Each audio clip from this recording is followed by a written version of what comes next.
Now a view from the Russian election from abroad. Let's talk to international consultant and author Adrian Salbuchi. He's joining us from Argentina. A bit warmer than here tonight, Adrian, I guess. Did you see anything unexpected in how the voting turned out? No, absolutely not. I think that everybody knew that Vladimir Putin would win the elections, perhaps not such a landslide election.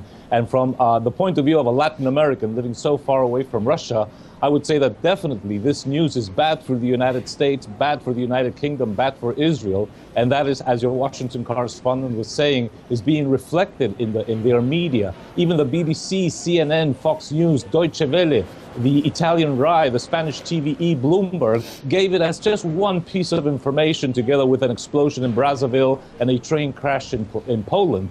Definitely it's bad news for them. However, again, from the point of view of an Argentine, I can only congratulate Russia for the election. And I can also say this is very good for the world, because now, more than ever, with the drive for global hegemony that we see on the part of the United States, the United Kingdom, the European Union, or at least some countries in the European Union, and Israel, Russia is the key country, together with China, but the key country to act as a buffer, as a brake, and even as a wall against these global colonial drive that we see from the major Western powers.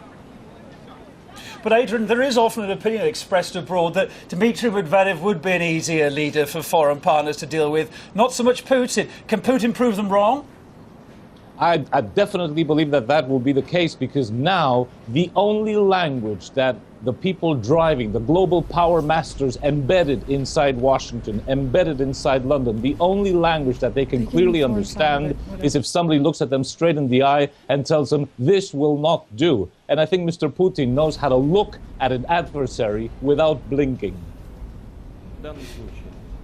Adrian, it's Anissa here chiming in with a question. I want to talk about global politics. Once Putin takes over the presidency, is it going to change? I think that Russia will continue advancing to the place it rightfully deserves in the world scene, which is to act as a world power, which it always has been, except it was confused for a while in the 1990s. And secondly, it has to be a balance. It will help to balance global power so that, as I say, the world is not overrun, as we are seeing, I won't say by the United States, Britain, and the European Union, because that sounds rather childish, but I insist, by the global power elite embedded inside these countries, and they have to be stopped. We see what they are doing now in the Middle East, and as a Latin America, I know that once they finish with the Middle East, they will come to Latin America. That's why, for example, the Venezuelan mass media Telesur, the Venezuelan official channel, gave excellent coverage of the entire election process, which the Western media tended to ignore.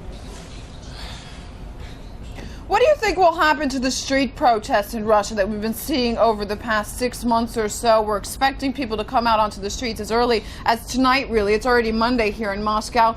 Do you think, in general, these protests will shrink, given the massive effort to ensure elections transparency? Or do you think they'll grow, fueled by personal opposition to Putin?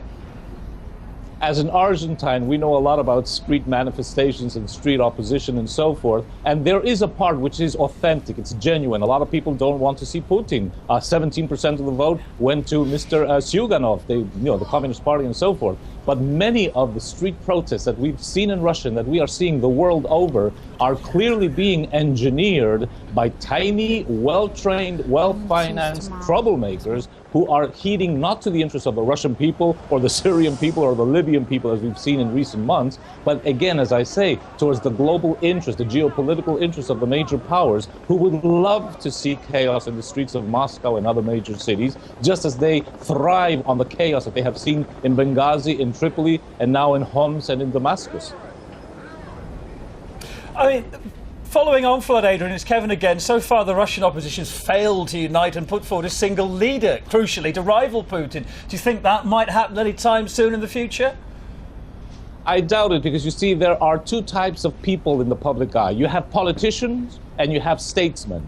And right now, what the world needs precisely are statesmen. Think of it. A country that gave us an Adenauer, a Churchill, and a de Gaulle today gives us a Merkel, a Cameron, and a Sarkozy, which are really very low-level politicians. So as I personally think, and I think a lot of people agree, and the Russian people definitely agree, Vladimir Putin is a statesman, and that makes all the difference. So I don't see him going anytime soon.